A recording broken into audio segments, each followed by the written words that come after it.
Baik, Bismillahirrahmanirrahim. Bapak Ibu sekalian, ini kami dari Lembaga Arika akan mempresentasikan apa yang sudah menjadi hasil diskusi kami. Di sini bukan saya sendiri yang mempresentasikan dengan mendampingi sekretaris saya atau anggota saya, jadi kita harus kerjasama. Yang pertama, kita bisa melihat roadmap-nya, dan kita mulai langsung dari tahun 2027. Ya, yang pertama, kita harus menjadi target terbaik di Kabupaten Sika. Yang kedua, 50% dosen dengan jabatan lektor. Yang kedua, jumlah mahasiswa 3.000. Kualifikasi dosen AIKA terpenuhi dalam hal kompetensi. Yang keempat, ongoing dosen AIKA S3 insya Allah 3 orang.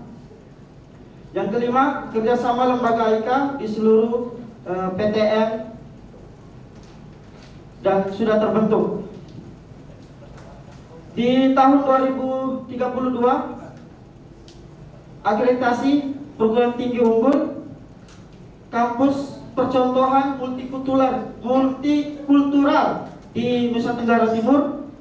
Yang ketiga, jumlah mahasiswanya sudah mencapai 6.000 orang.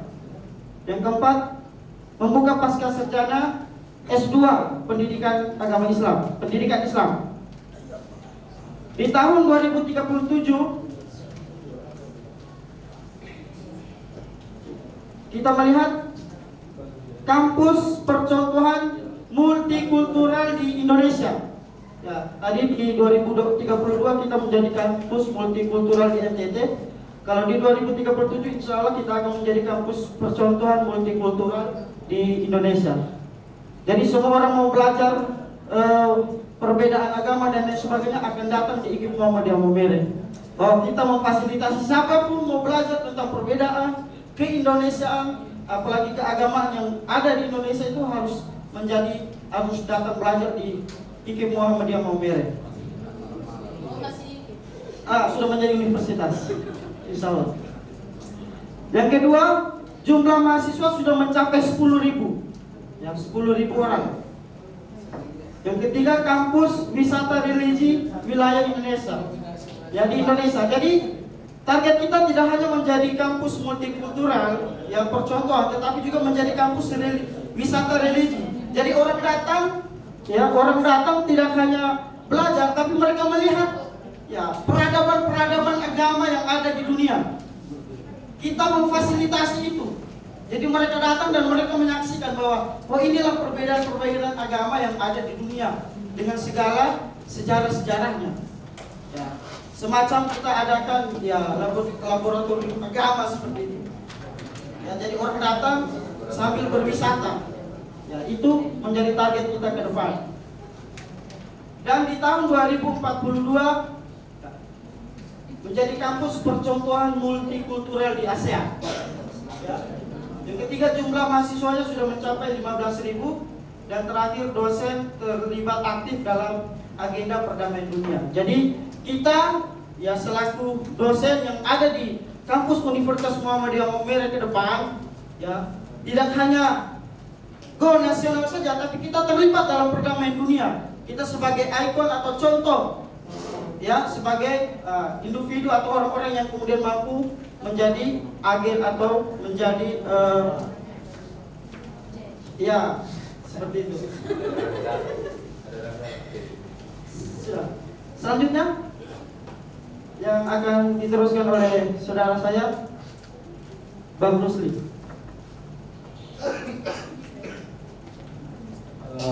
Baik, Assalamualaikum warahmatullahi wabarakatuh. Jadi tadi adalah khayalan tingkat tinggi dari LPPI dalam bentuk roadmap ya. Jadi predikat Universitas Muhammadiyah Flores itu pada 2042 salah satunya terletak pada kampus percontohan multikultural di ASEAN. Nah kemudian lanjut lagi, ini ada berkaitan ya terkait dengan poin 3-nya, posisi dosen terlibat aktif dalam agenda perdamaian dunia. Jadi selain 2037 itu kita mengirim penambahan dosen pasca sarjana dan tenaga pendidik. Nah, 2042 itu ada dosen yang harus terlibat dalam penyelesaian isu-isu kemanusiaan, isu-isu perdamaian dunia, terus kemudian isu-isu terkait dengan diskriminasi yang levelnya ke kancah internasional. Terus kemudian dari roadmap ini kita membuat matriks SWOT sebagai metode analisis ya untuk internal dan eksternalnya.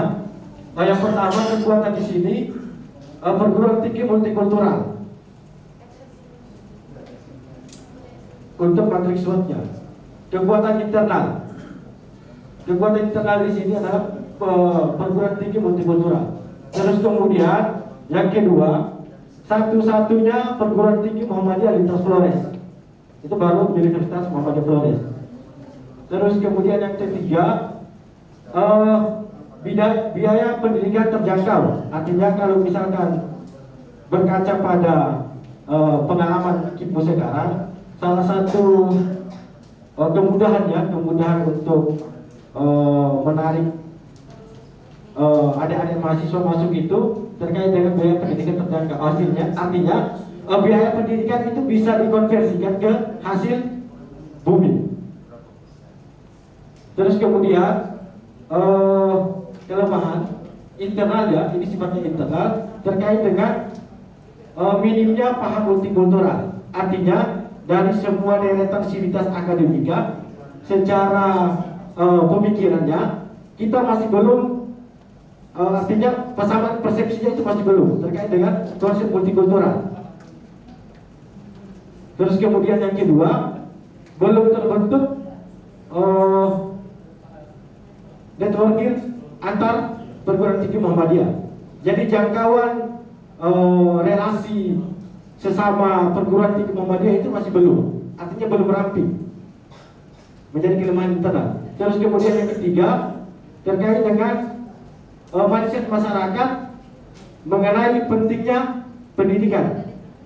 Jadi kalau misalkan mau dianalisis era teknologi ya, digitalisasi, kebiasaan masyarakat ini instan.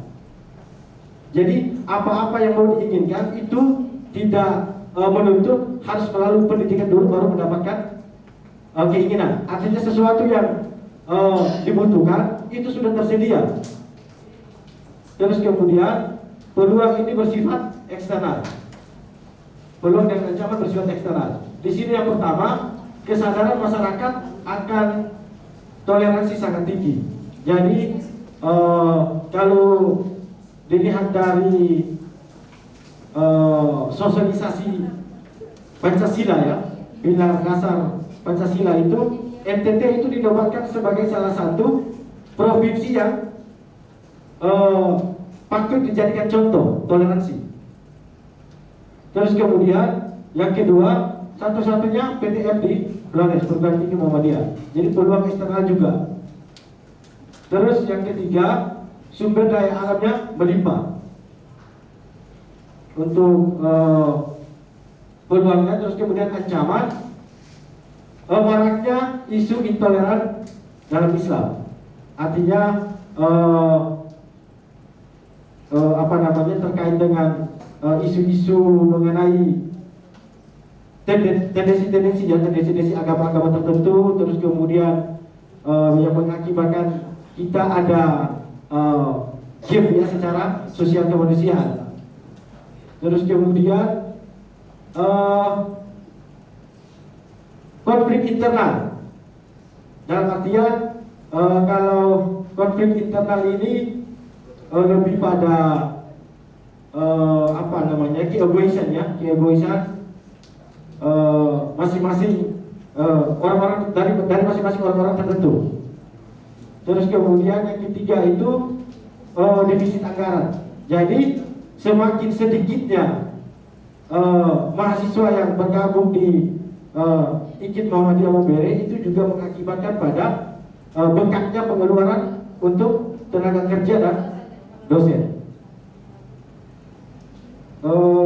Terus kemudian dari matriks SWOT ini kita ada 4 strategi ya, dari kekuatan terhadap peluang, terus kemudian kelemahan peluang, terus kemudian kekuatan ancaman, kelemahan ancaman. Dari masing-masing masing-masing kekuatan tadi untuk menjemput peluangnya. Jadi masing-masing poin ini berkaitan dengan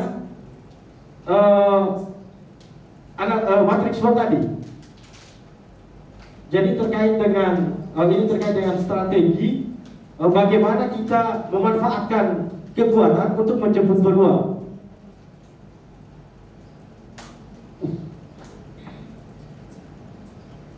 Nah, di sini yang pertama kekuatan itu adalah PT multikultural.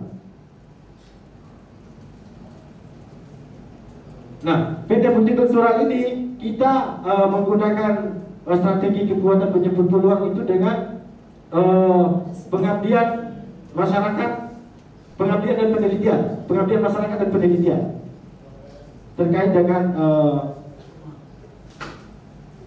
kalau untuk nanti bagaimana program kerjanya nanti dituangkan dalam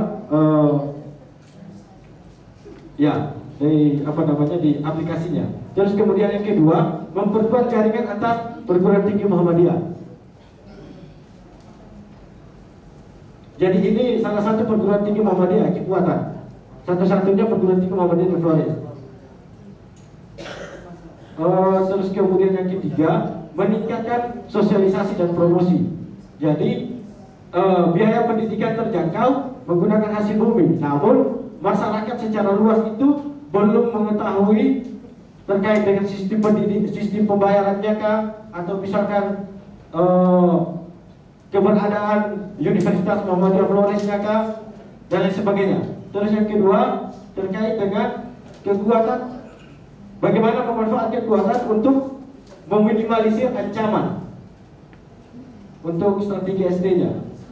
Nah, di sini ancamannya adalah maraknya isu intoleran dalam Islam. Nah, kita untuk meminimalisir ancaman itu dengan cara memperluas informasi tentang konsep multikultural di masyarakat. Jadi tidak ada persepsi masyarakat terkait dengan isu intoleran dan lain sebagainya. Jadi kita beragam ya, penyatuan persepsi dengan beragam budaya. Terus kemudian yang kedua, peningkatan kesadaran tentang nilai AIK.